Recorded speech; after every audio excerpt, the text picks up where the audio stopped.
예수님처럼 사랑하고 산다면 세 번째입니다. 고난 속에서 잘 견딜 것이다. 제가 말씀을 드립니다. 자, 우리 성도님들은 어떤 사람을 이렇게 바꾸고 싶을 때 참 저분을 좀 변화시키고 싶다 할 때 어떻게 하면 사람을 변화시킬 수 있을까요? 맛있는 거 많이 사주면 될까요? 아니면 같이 시간을 가지면 될까요? 아니면 좀 잘 가르치면 될까요? 생각의 각도라는 책에 보니까요, 사람을 변화시킬 때 최고의 방법은 진심으로 그 사람을 사랑하는 것이다 라고 했습니다.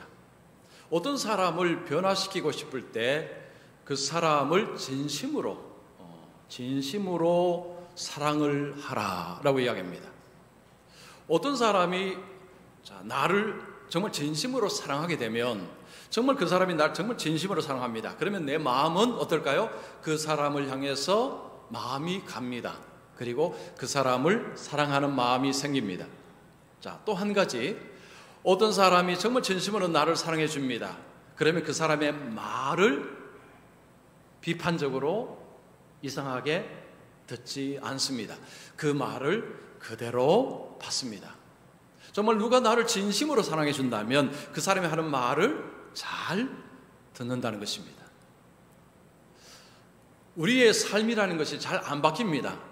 그래서 나도 안 바뀌고 다른 사람도 잘 안 바뀌고 사람이 잘 안 바뀌는데 바뀌는 때가 있다는 것입니다. 사랑을 받을 때, 사랑을 받는다는 것이 너무 중요합니다. 누군가 나를 진심으로 사랑하면 내 삶이 바뀔 수 있다는 것입니다. 자, 여러분 누가 나를 진심으로 사랑합니까? 예수님. 자, 예수님이 우리를 진심으로 사랑합니다. 예수님이 우리를 진심으로 사랑한다고 말할 수 있는 근거가 무엇입니까? 고난입니다. 고난. 예수님의 고난. 예수님이 왜 고난을 당하셨는가? 예수님은 우리를 사랑하심으로 예수님이 고난을 당하셨습니다. 여러분, 고린도전서 13장은 사랑장입니다. 그 사랑장은 예수님의 사랑을 잘 표현한다라고 제가 말씀드렸죠.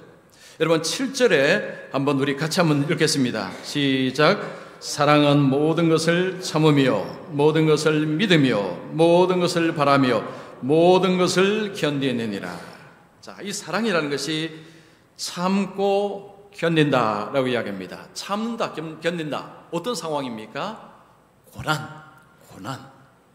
고난 속에서도 참고 견딜 수 있도록 하는 그 힘은 어디서 오느냐? 사랑을 받을 때, 그리고 사랑을 할 때, 이 사랑이 있으면 이 사랑을 받고 사랑을 할 때에 사람은 견딘다는 거죠. 힘든 순간에도 잘 견딘다는 것입니다. 부모가 자녀를 사랑합니다. 대부분 진심으로 사랑합니다. 자녀들이 사춘기나 아니면 이리저리 엇나갈 때가 있습니다. 그럴 때 부모들은 견디고 기다립니다. 사랑하기에, 진심으로 사랑하기에 견디고 기다립니다. 우리 주님께서 바로 그 사랑을 가지고 계시다는 거죠. 자, 오늘 읽을 말씀은 보통 고난주간에 우리가 많이 보는 말씀입니다. 자, 그런데 이 말씀을 읽을 때에 안경을 하나 끼고 말씀을 읽으셔야 이해를 할 수 있습니다. 그 안경은 사랑입니다. 사랑. 이 사랑이라는 안경을, 렌즈를 끼고 이 본문을 읽으셔야 이해가 됩니다. 그래서 그렇구나. 그런데 이 사랑이라는 렌즈를 안 끼면요, 왜? 이렇게 됩니다. 이해가 안 됩니다. 그러나 여러분, 본문을 이 사랑의 렌즈로 보게 되면 그래서 그랬구나, 이해가 된다는 것입니다. 자, 오늘 본문을 통해서 예수님의 그 사랑을 말씀을 드리겠습니다. 그리고 이 사랑은 우리에게 동일한 것을 요구합니다. 너도 이와 같이 사랑하라.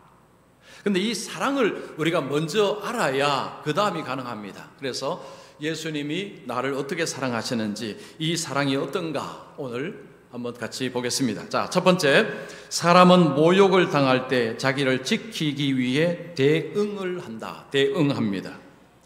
빌라도 총독은 예수님께 사형언도를 냈습니다. 빌라도 총독의 부인은 말렸습니다. 만류했습니다. 그러나 빌라도 총독은 무리들이 무서워서 예수님께 사형언도를 내렸습니다. 예수님이 사형수가 되었습니다. 그러자 로마 군인들이 예수님을 끌고 어디로 갑니다.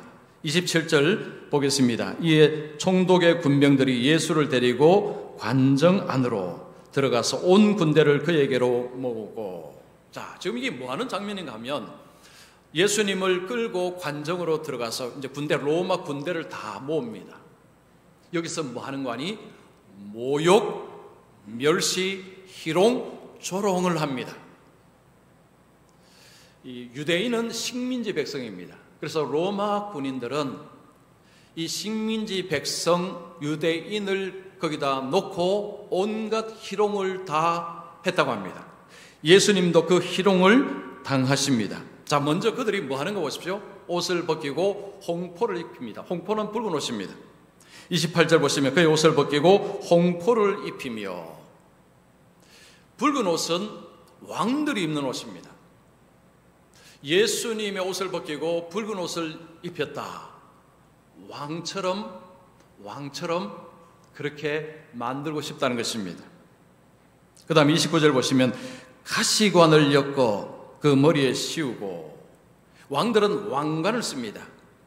근데 지금 예수님의 머리에는 왕관이 아니라 가시관을 씌웁니다. 왕처럼 만들기는 만들지만 너는 진짜 왕은 아니다라는 이야기죠.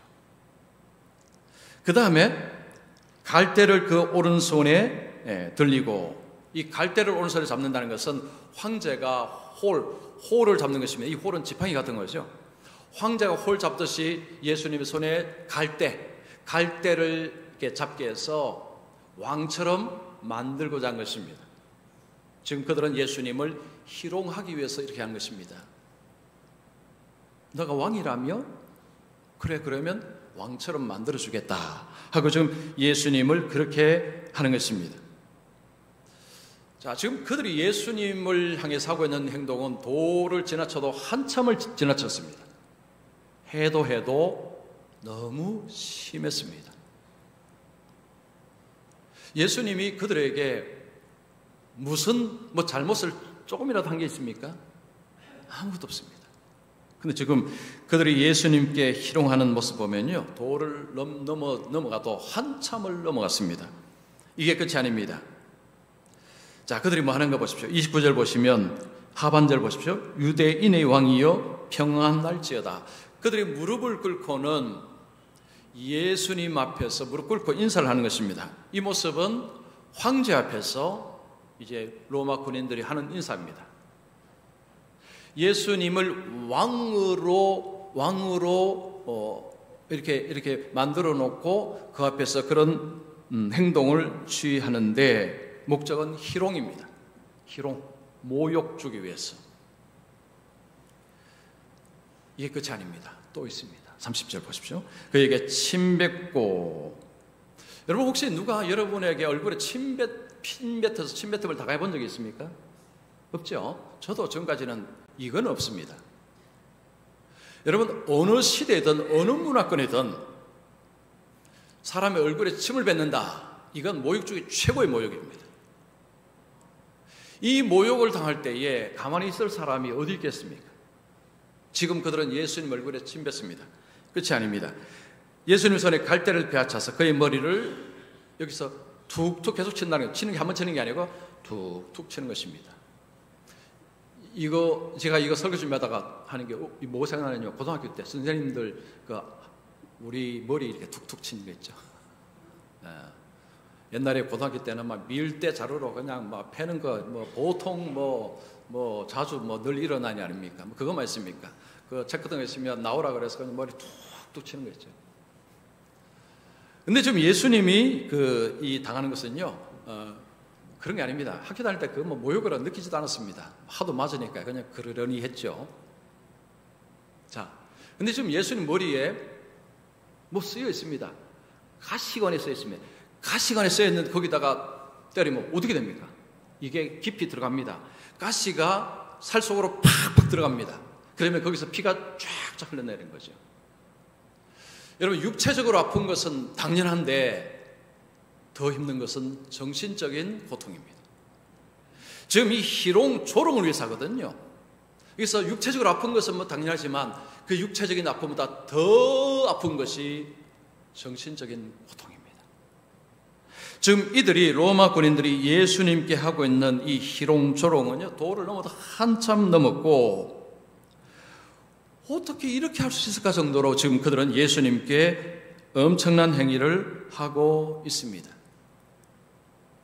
자, 지금 예수님은 그냥 조그만의 어떤 그런 고난이 아닙니다. 엄청난 고난을 당하고 있습니다. 한참 희롱을 하고 나서 예수님의 옷을 이제 바꿉니다. 31절에 희롱을 다 한 후에 홍포를 벗기고, 이제 예수님을 골고다에 달아야 되기, 십자가에 달아야 되기 때문에 더 이상 희롱을 하고 싶어도 못 한다는 이야기입니다. 그들은 십자가에 달릴 이제 시간까지는 막 할 수 있는 희롱을 최대한 대로 다 한 것입니다. 엄청난 희롱을 한 것입니다. 31절에 계속 보시면 도로 그의 옷을 입혀 십자가에 못 박으려고 끌고 나가니라. 예수님 옷을 입힌 이 옷도 나중에 다 제비 뽑아서 나누어 가지 않습니까? 여러분이 만약에 여기 한 10분의 1 정도만 되는 모욕과 멸시를 받았다고 생각해 보십시오. 어떻게 하시겠습니까? 자, 지금까지 살아오시면서 멸시, 모욕 이런 거 당해 보신 적이 있으시죠? 저도 있습니다. 저는 그날이 30년 전입니다. 근데 아직도 생생합니다. 이 정신적인 고통은요, 이게 사라지지 않습니다. 지워지지 않습니다. 그대로 꽝 박혀 있습니다. 육체적인 것은, 좀 아픈 것은 지나가면 잊어버립니다. 그러나 이게 정신적으로 꽝 박혀 있는 건요, 이게 안 빠집니다. 이게 계속해서 사람을 힘들게 하고 괴롭힙니다. 지금 로마 군인들이 예수님께 하고 있는 희롱, 조롱, 모욕, 멸시, 이건 어마어마한 것인데, 문제는 그들이 누구를 대상으로 하고 있는지 모르고 있다는 것입니다. 자, 요한계시록 1장 7절 말씀 우리 같이 읽습니다. 시작. 그가 구름을 타고, 계속 읽으십시오.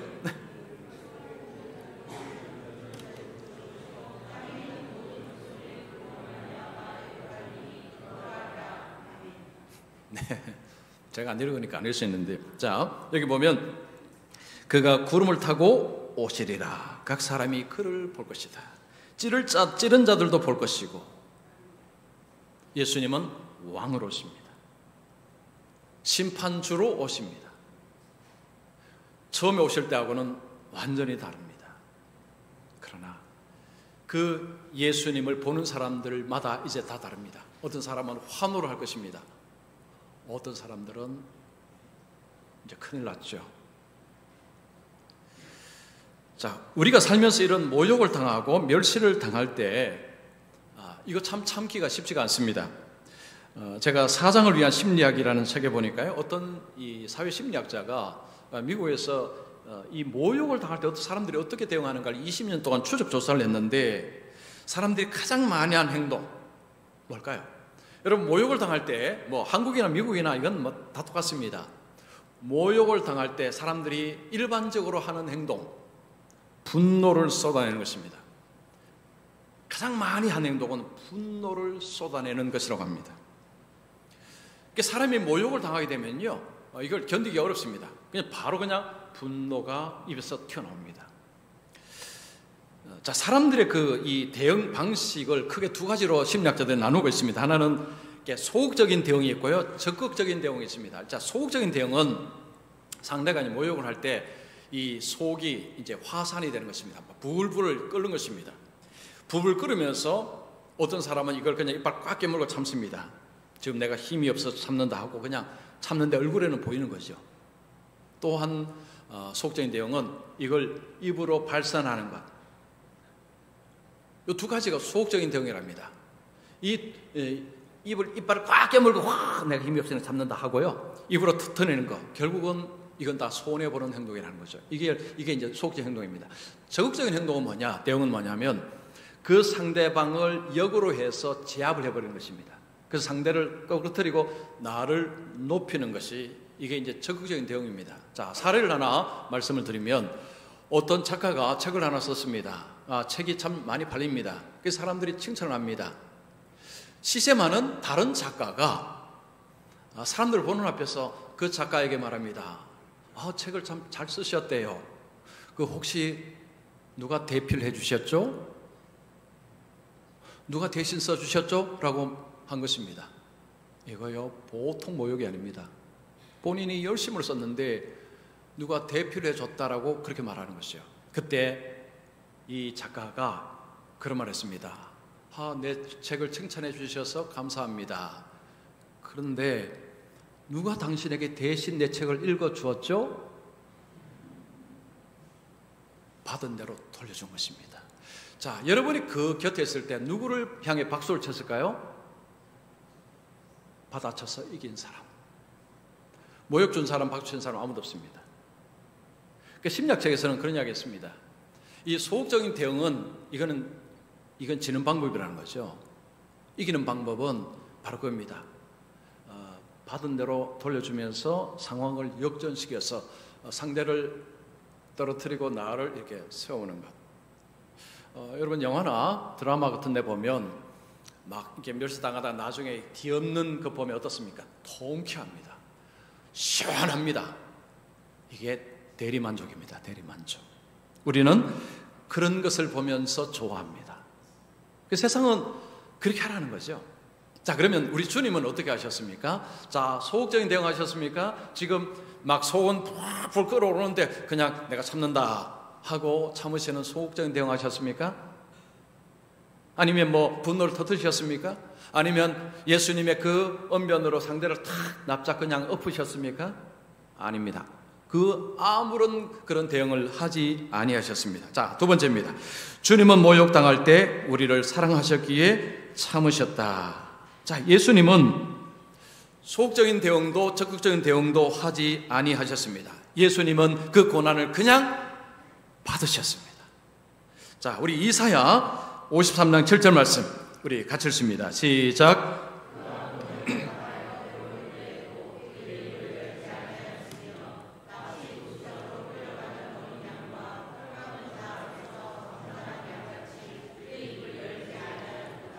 예수님 오시기 한 600년 전에 이사야 선지자를 통해 하나님이 예언하신 거죠. 말씀하셨습니다.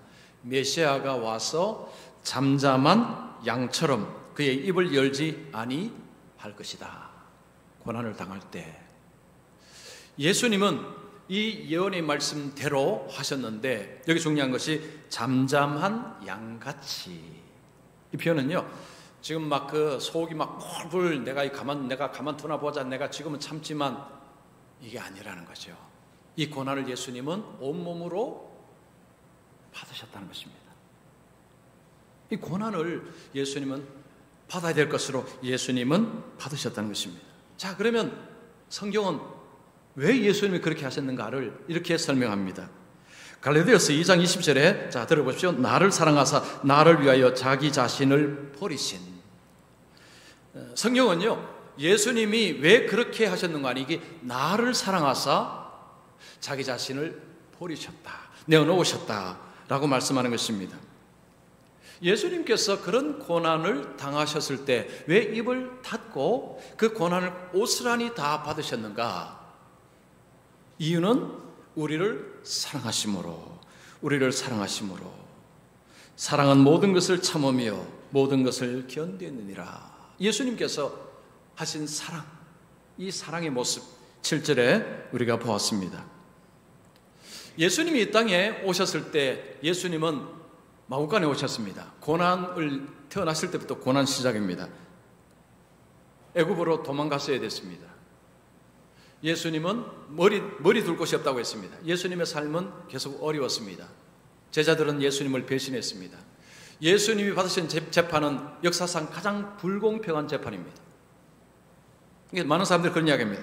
역사상 가장 불공평한 재판을 받은 자가 누구냐? 예수. 예수님은 재판도 그렇지만 예수님이 당하신 이 고난, 고통 어마어마했습니다. 예수님은 무죄하셨는데도 자신을 구명하기 위해서 애쓰지 않았습니다. 여러분, 보통 죄가 없는 가운데서 이런 죄를 뒤집었으면요, 가만히 있지 않습니다. 죄가 없다는 것을 밝히기 위해서 온갖 뭐든지 할 건 다 합니다. 예수님은 아무것도 안 했습니다. 아무것도 안 했습니다. 여러분, 예수님이 힘이 없었어.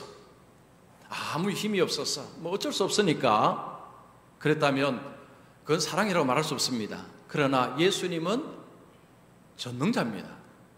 예수님의 말씀으로 죽은 자가 살아났습니다. 예수님 말씀하니까 저 멀리서도 갑자기 병들이 고쳐졌습니다. 예수님은 옷자락만 잡았는데도 병이 나음을 받았습니다.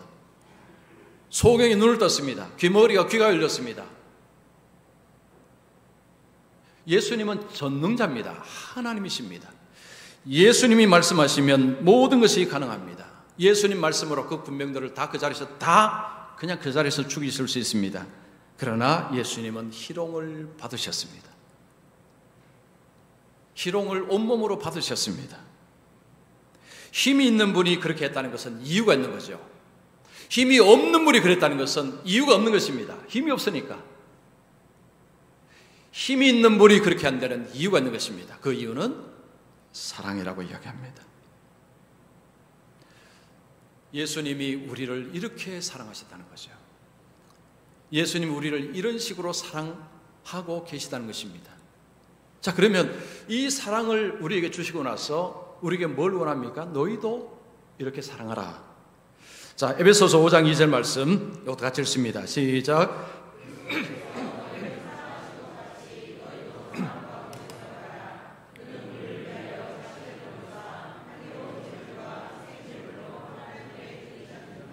예수님께서 십자가로 스스로가 걸어가시고 자신을 내어주신 것은 희생제물이 되기 위해서입니다.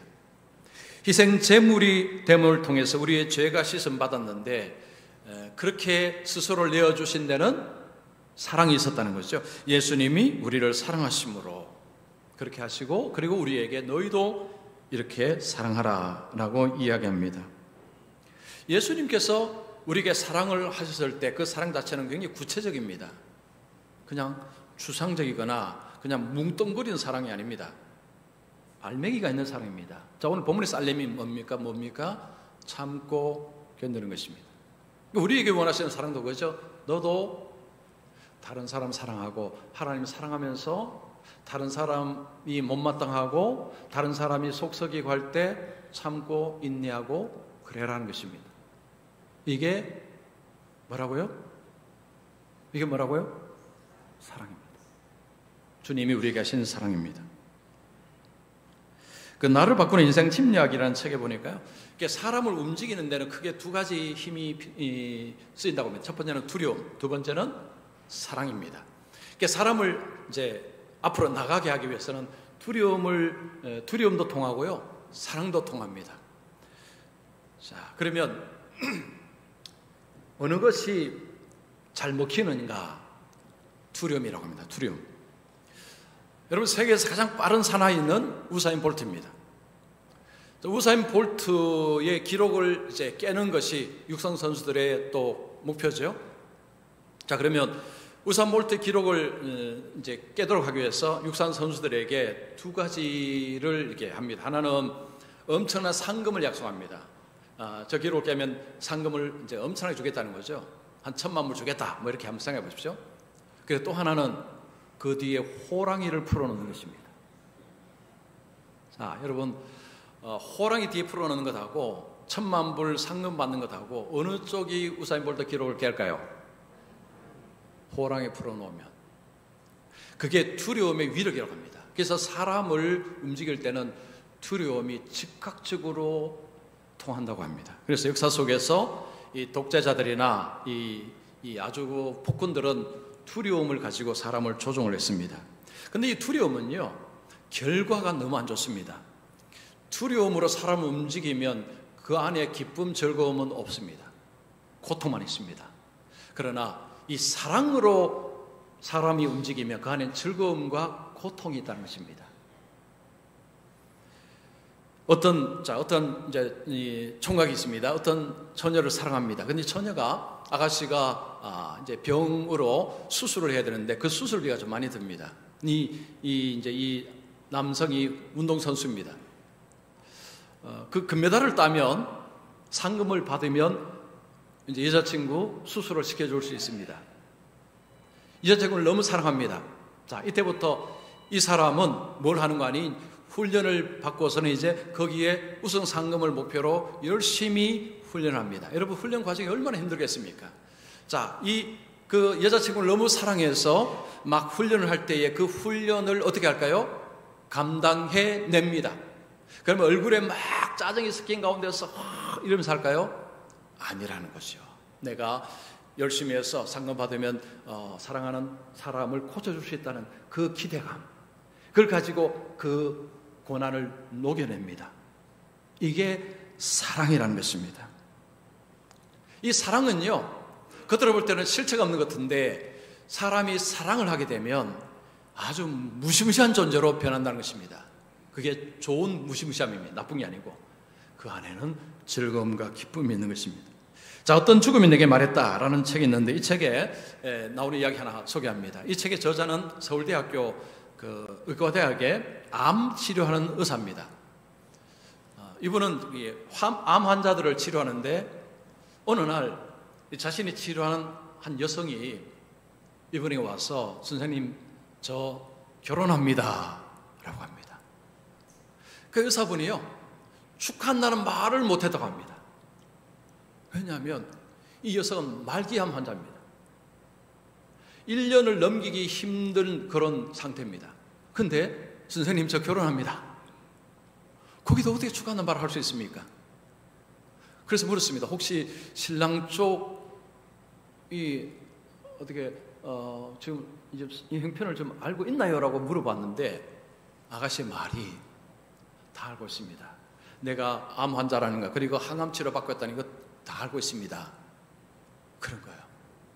근데 이제 의사분이 이제 이 암 환자를 치료를 많이 하다 보니까 뭐 여러 가지 사례를 많이 받지 않겠습니까? 어떤 이제 이게 남녀가 와서 이제 곧 결혼을 하는데 이제 그냥 검사 한번 해보자 했는데 검사했는데 한쪽이 암이 발견됐습니다. 그러니까 바로 그냥 돌아서더라는 것입니다. 이런 것을 이제 봤기 때문에 지금 말기암인데 결혼한다고 하니까 이 의사분이 너무 놀란 것입니다. 이게 어떻게 가능할까? 그 남자는 누구냐니까 남자는 이제 서핑 강사입니다. 파도 치는 그 파도 타는 서핑 하는 사람 있죠. 거기서 만나서 서로 사랑을 했는데 이 남성이 여성을 너무 사랑을 한 것 같습니다. 그러니까 여성이 지금 그런데도 결혼을 하겠다고 결혼하고 바닷가에 신혼집을 하고 얼마 있지 않는 가운데서 그 이제 신부가 머리가 아프다고 병원에 왔는데 사진 찍으니까 뇌로 전이가 되어버렸습니다. 그러니까 결혼한 지 얼마 되지 않았습니다. 그리고는 호스피스 병동으로 갔다가 얼마 뒤에 세상을 떠났습니다. 여러분, 이 남성을 볼 때 사람들은 다 미쳤습니까? 왜 그러셨어요? 다 그럴 것입니다. 그러면 이 남성은 뭐라고 대답할까요? 나는 그녀를 사랑합니다. 이것 말고 여러분 무슨 말 할 게 있습니까? 이 사랑이라는 게 이게 엄청난 힘을 가지고 있습니다. 여러분, 예수님의 사랑이라는 것이 여러분 이 사람의 사랑보다도 훨씬 큽니다. 지금 예수님의 사랑이요 바로 이런 사랑이라는 것입니다. 예수님이 우리를 사랑하여 주심으로 예수님께서 자신을 이렇게 내어주셨는데 그 내어주심이 조롱, 멸시, 핍박 이걸 그대로 다 받는 자리에 자신을 내어주셨다는 것입니다. 여러분, 예수님께서 우리를 이렇게 사랑해 주지 않으셨다면요 이 자리에 아무도 못 있습니다. 여러분, 이 자리에 있을 수 있을 것 같습니까? 우리 아무도 못 있습니다. 예수님이 이렇게 사랑해 주셨기에 우리는 이 자리에 있는 것이고 예수 믿어 구원받는 놀라운 일이 벌어지는 것입니다. 우리는 뭐 교회 다니니까 뭐 이렇게 이야기를 주로 하지만 그건 우리 생각이고요. 성경은 다르게 이야기합니다. 예수님이 희롱받고 조롱받고 멸시받고 오만 것을 다 받으셨기에 그만큼 우리를 사랑하셨기에 우리에게 이런 구원이 올 수 있었다. 그래서 너희도 이렇게 사랑하라 라고 이야기합니다. 자, 그러면 제가 질문할게요. 여러분, 이 사랑하실 수 있습니까? 하실 수 있어요? 저는 못합니다. 여러분, 우리요 아무도 못합니다. 이걸 어떻게 합니까? 그러면 뭐 못하니까 그냥 살아도 될까요? 그러면 안 되죠. 흉내라도 내야죠. 흉내라도. 이 흉내라는 표현 자체가 여러분 이걸 잘 이해를 하셔야 됩니다. 우리는 본질적으로 못합니다. 우리 그런 능력 자체가 없어요. 우리는 못합니다. 그런데 이 사랑이 너무 크기에 흉내라도 내야 되지 않겠습니까? 즉, 이 사랑을 하려고 주님의 은혜를 붙잡고 가야 되지 않겠느냐라는 거죠. 이것이 바로 성경이 우리에게 요구하는 것입니다. 주님이 우리에게 요구하는 것입니다. 자, 지금 현재 자신을 한번 돌아보십시오.